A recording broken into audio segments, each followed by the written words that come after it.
Ayan na, nakain na sila. Tapos yan guys, ay ang ilalagay natin dyan ay yung multivitamins nila na Gold King USA. Ito yung ginagamit natin. Ano, may itlog doon na isa. At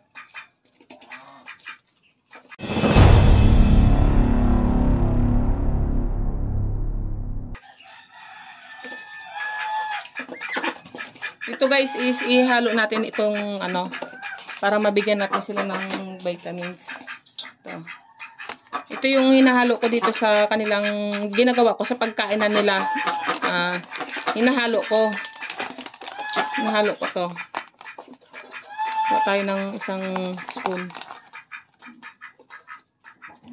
Pero ito guys is lalagyan ko ng tubig para yung ano. Yung instruction to guys ay nandyan lang sa ano ha. Sa likod ng ating Gold King USA. Tapos wala kang tubig dyan.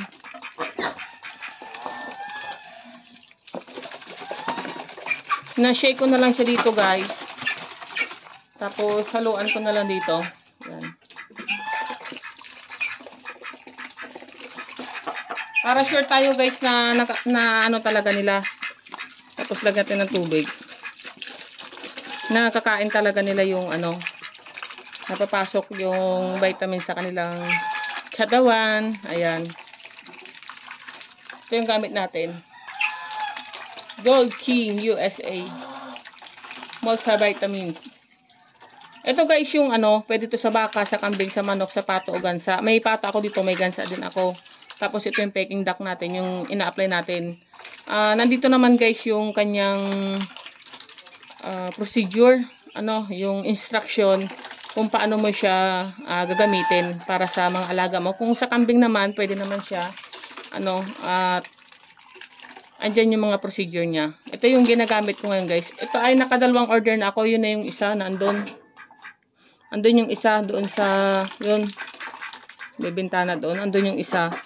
Kasi naubos na dahil ilang kasi silang gumagamit din. Ano. Yan. Ito yung gamit natin na multivitamins na ano sa kanila. Ay ano pang hinihintay nyo? Ay arat na. Yan.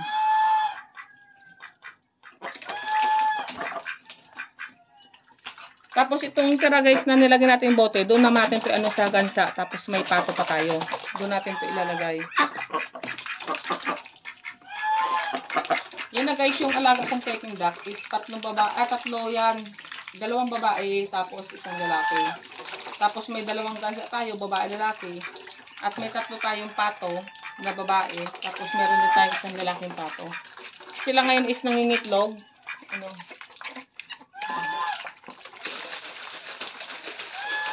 Kaya sa may gusto, subukan nyo, itry nyo. Pag hindi nyo sinubukan, hindi nyo malalaman.